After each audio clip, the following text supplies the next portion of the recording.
Salve, salve, meus queridos aluninhos. Eu sou o professor Camilo, da disciplina de Princípios de Termodinâmica, e hoje nós vamos falar sobre a desigualdade de Clausius. Vamos lá.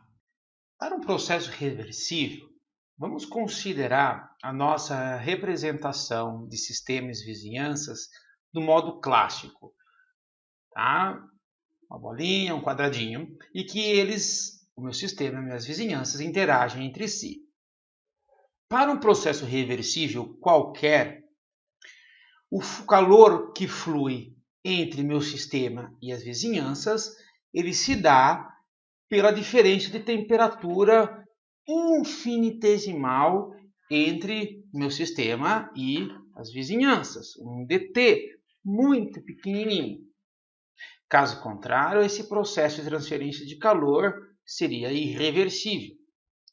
E vamos considerar aqui o dq como o calor que flui para o sistema a partir das vizinhanças durante um processo reversível e infinitesimal. Por isso o uso de que. O calor correspondente que flui das vizinhanças é o mesmo valor, é o mesmo calor em seu valor daquele que entra no sistema. Então, a gente pode dizer que o calor, o valor do calor que meu sistema recebeu, positivo, é o mesmo calor que as minhas vizinhanças perdeu, negativo. Daí, para considerarmos a variação de entropia durante um processo reversível, vamos considerar a entropia total do processo, do universo, considerando tanto o sistema quanto as vizinhanças. O resultado da somatória entre a variação de entropia que ocorreu nas minhas vizinhanças e aquela que ocorreu no meu sistema resulta num valor nulo, de zero. Isso significa o quê? Que mesmo havendo a variação de entropia do meu sistema e das minhas vizinhanças, para um processo reversível, a entropia do universo ela se mantém inalterada durante um processo reversível. E, nesse caso, ao fazermos a integração para um processo finito, a entropia total, a variação total de entropia desse processo reversível é nulo, é igual a zero. Lembre-se bem desse resultado, ele vai ser muito importante nas próximas conclusões. Vamos agora para um processo irreversível.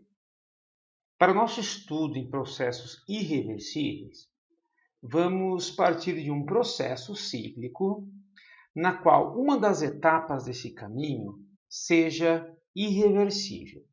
Ou seja, o sistema, por ser um processo cíclico, ele retorna ao seu estado inicial após o término do ciclo. Portanto, nesse ciclo, nós vamos considerar que uma dessas etapas como sendo um processo adiabático irreversível. A presença dessa etapa irreversível vai nos levar ao resultado geral da desigualdade de Clausius lá na frente. Anteriormente, vamos falar sobre esse ciclo, que vai trazer muitas informações para vocês. Para isso, eu vou me utilizar de dois desenhos inicialmente idênticos para me auxiliar nessa discussão.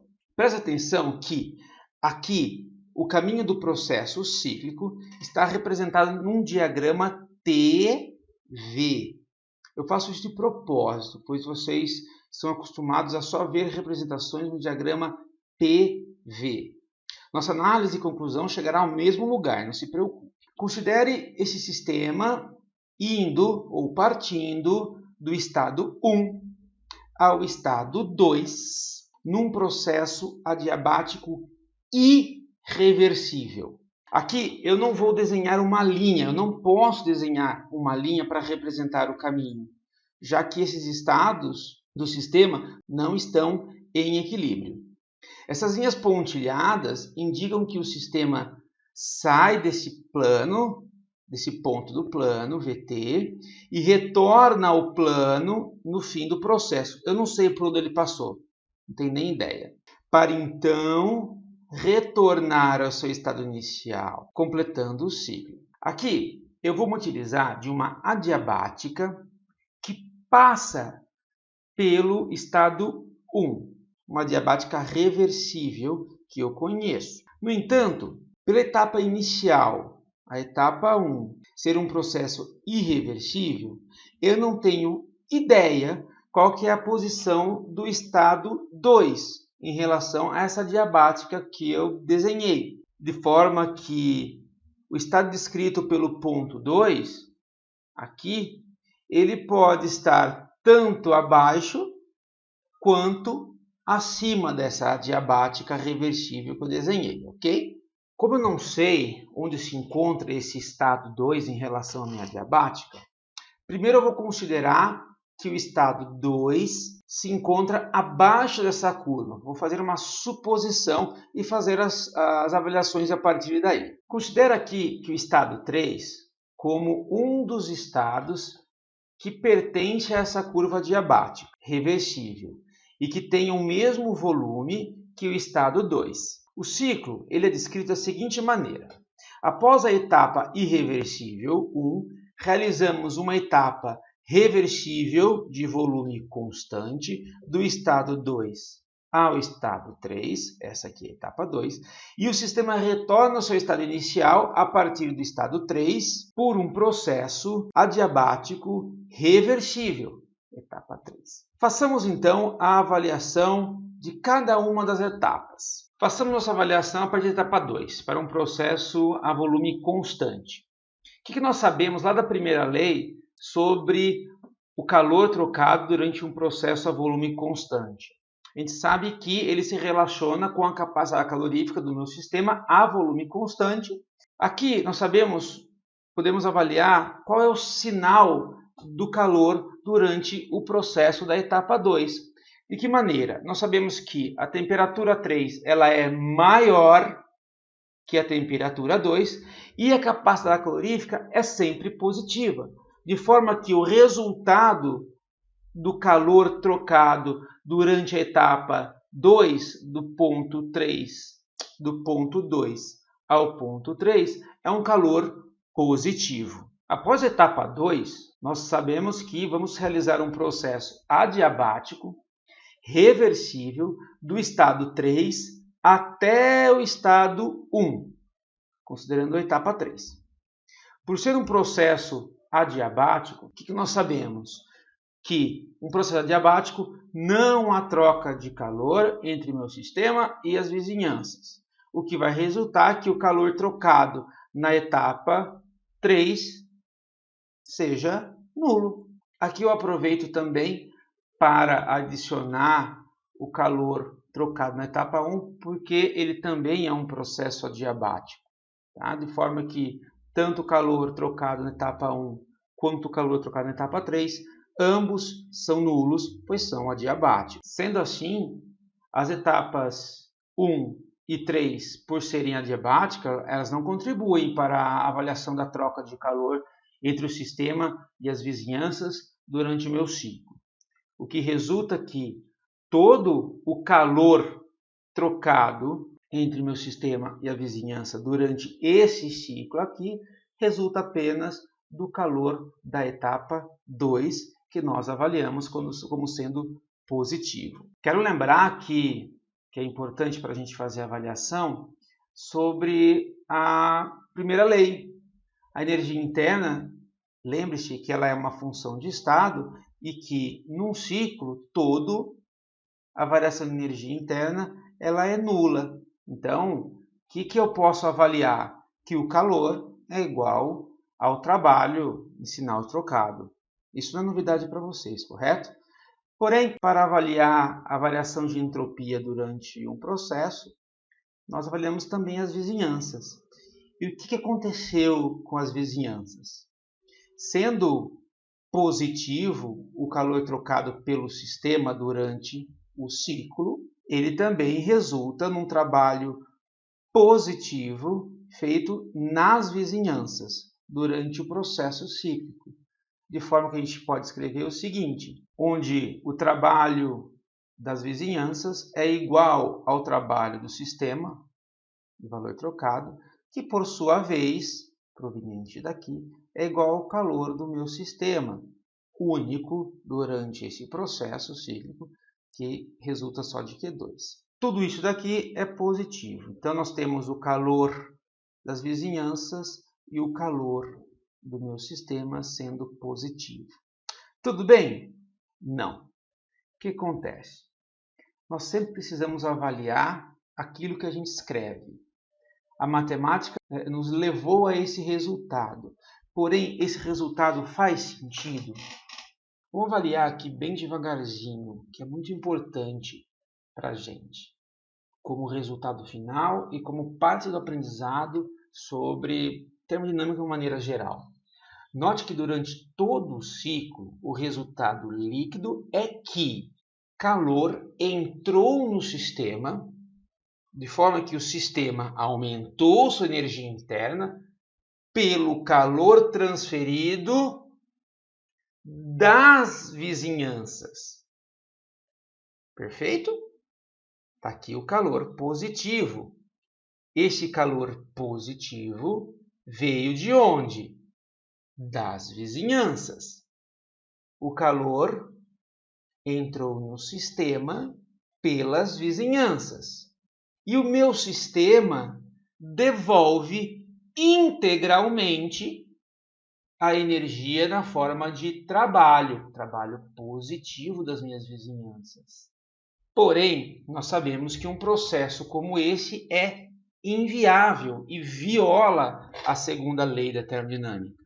E qual a conclusão que a gente chega? Que aquela consideração que nós fizemos no começo, o que vimos é que da análise desse ciclo, a gente vê que um processo irreversível adiabático não tem como, ou não tem como levar a um estado cujo a temperatura seja menor que um processo adiabático reversível. Agora vamos avaliar quando o estado 2 ele se encontra acima da curva reversível adiabática, aqui. Vamos conduzir o ciclo da mesma forma que o anterior, sendo a etapa 2, do estado 2 ao estado 3. A etapa 1 continua sendo a mesma, irreversível adiabática. O processo reversível adiabático do estado 3 para o estado 1, a etapa 3, para fechar o processo cíclico. De modo similar que nós fizemos para a avaliação do processo anterior, dessa vez, já que o estado 2 está a uma temperatura maior que o estado 3, nós temos que o seguinte, que o calor será negativo durante o processo da etapa 2, já que, fazendo análise dos valores, a capacidade calorífica é positiva, qualquer material, e que a temperatura agora do estado 3 ela é menor que a temperatura do estado 2, temperatura 3, 2.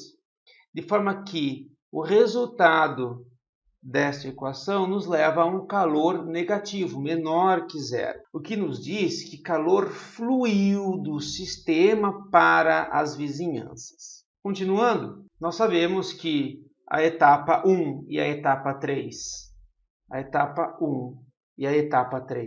elas são adiabáticas e que não há troca de calor então entre meu sistema e as vizinhanças, de forma que se não há troca de calor, o calor é nulo, e que no ciclo, o resultado é bastante similar, que do ciclo todo o calor trocado entre o meu sistema e as vizinhanças é resultado apenas da etapa 2.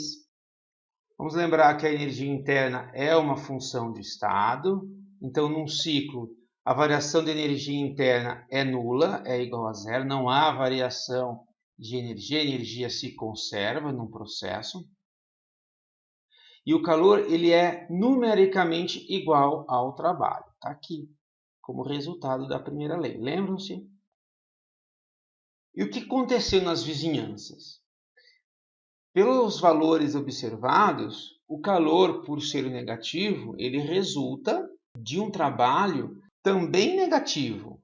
Se nós avaliarmos, então, significa que as minhas vizinhanças realizou trabalho sobre o meu sistema, por isso o trabalho negativo, e as minhas vizinhanças devolveu calor e o meu sistema devolveu calor para as minhas vizinhanças. Esse processo como um todo ele não viola a segunda lei da termodinâmica, o que indica que da afirmação inicial que nós fizemos, a temperatura final de um processo irreversível, adiabático, ele não tem como ser menor que para um processo adiabático reversível, com o mesmo volume final, porém pode ser maior. E a entropia durante o ciclo como um todo? Devemos considerar a soma da entropia de cada uma das etapas. Lembram-se disso? Muito bem. Uma vez que a etapa 3 ela é reversível e adiabática, lá do comecinho da aula nós mostramos que a variação de entropia no meu sistema é zero. O que vai nos resultar que, durante o processo, a variação de entropia no processo 1 irreversível, ele é igual à variação de entropia no processo 2. Sabemos também que a etapa 2 ela é reversível, de maneira que o resultado que nós vimos gera ou resulta num valor de calor negativo, menor que zero. Essa inequação aqui ela vem do fato que a capacidade calorífica são ambas positivas e o fato da temperatura do estado 2 ser maior que o estado 3. Lembram disso? Então, ΔS tem que ser positivo e, consequentemente, ΔS2 tem que ser negativo. A inequação aqui presente, ela nos diz respeito, mais uma vez, lembrando que a capacidade calorífica só tem valores positivos e a temperatura final, que é do processo 3, ela é menor do que a temperatura no ponto 2, o que nos dá um calor final negativo. O que resulta que o ΔS de um processo irreversível, dado por ΔS1, ele é maior do que zero e que, combinando o que nós vimos no começo da aula, que para qualquer processo adiabático, seja ele reversível ou irreversível, ele será maior ou igual a zero. O que significa que para qualquer processo adiabático, a entropia do sistema não pode diminuir. Essa é uma consequência mais importante da segunda lei da termodinâmica e um caminho quase direto à desigualdade de Clausius. Vamos lá. Nós concluímos que um processo adiabático irreversível, a entropia do sistema não pode diminuir, ou seja, ela é sempre positiva. E um caso especial desse resultado é extremamente importante, vamos nos fazer uso. Vamos pensar que num sistema isolado, como que é a entropia, a variação de entropia num sistema isolado? Num sistema isolado, ele é necessariamente fechado, e qualquer processo em um sistema isolado, ele tem que ser adiabático, já que nenhum calor pode fluir entre o meu sistema isolado e as minhas vizinhanças. Então, essa inequação aqui, ela se aplica também a um sistema isolado, que diz que, num sistema isolado, a entropia deve aumentar para processos irreversíveis. A conclusão é similar. Utilizando dessa afirmação, vamos considerar um sistema fechado e sua vizinhança, como desenhado nessa figura aqui. Para fazer a nossa análise, vamos chamar o sistema e a vizinhança de combinação. Eles estão combinados. E assumimos que que a combinação ela é isolada do resto do universo. Por ser isolado, resulta que só pode sofrer processos adiabáticos.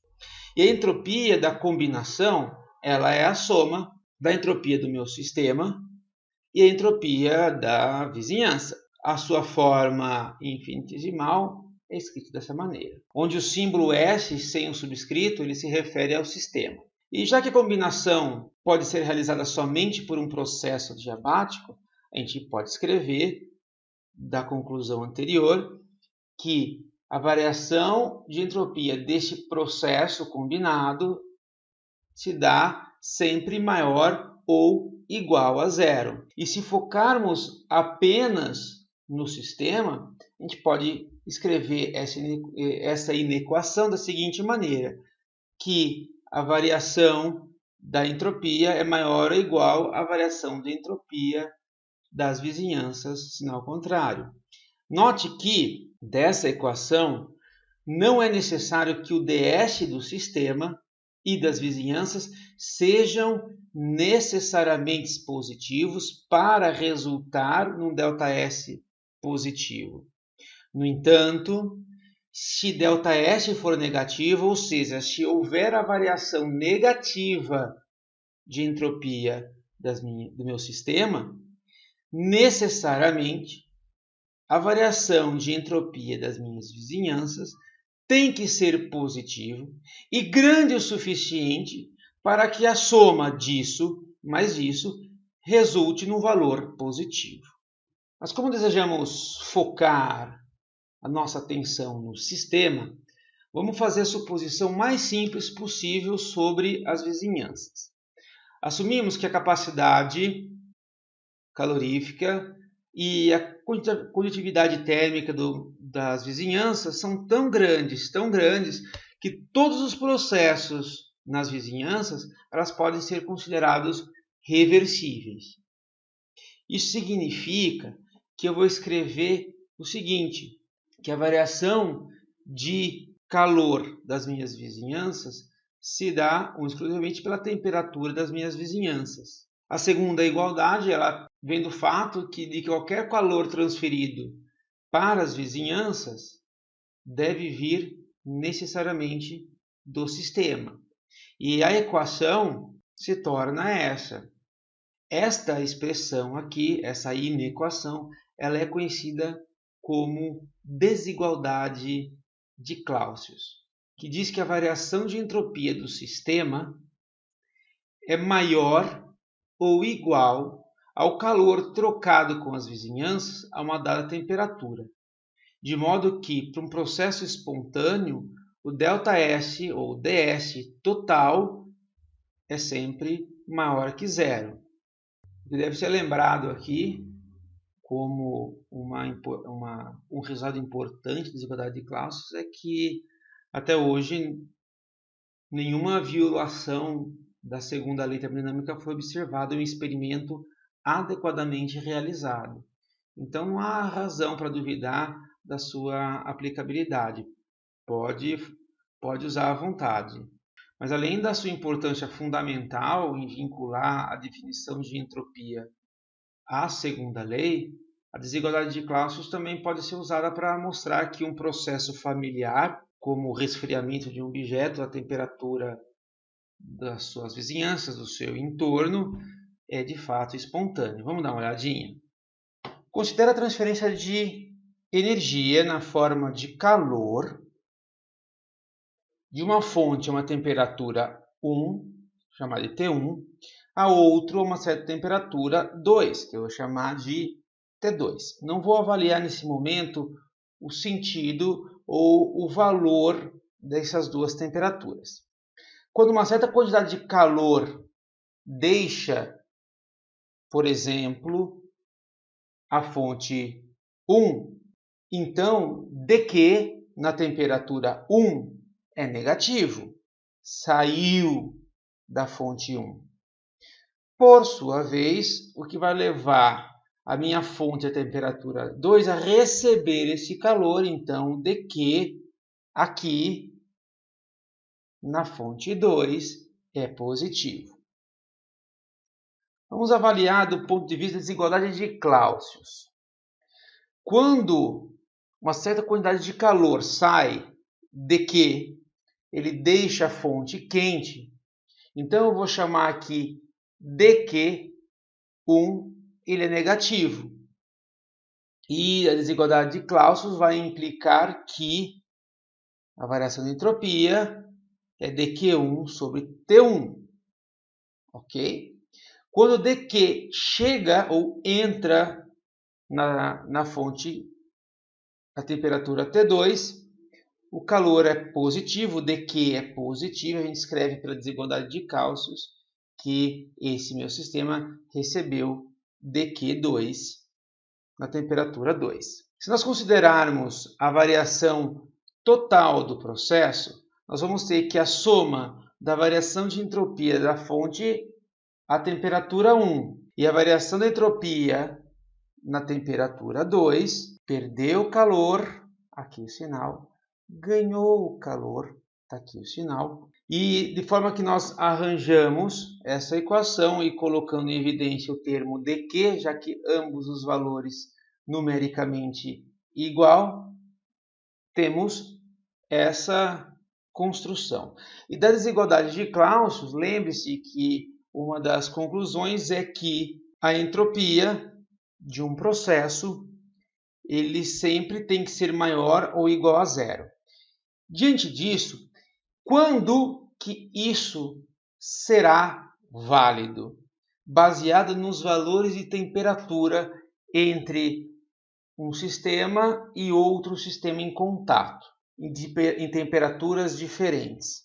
Quando que essa equação se afirma válida? Para ser válida, a temperatura 2 tem que necessariamente ser maior que a 1, de modo que resulte num valor positivo. Esse resultado ele vai de acordo com o que a gente observa, concordam? Que é a transferência de calor de um corpo quente para um corpo frio de modo espontâneo e nunca o contrário.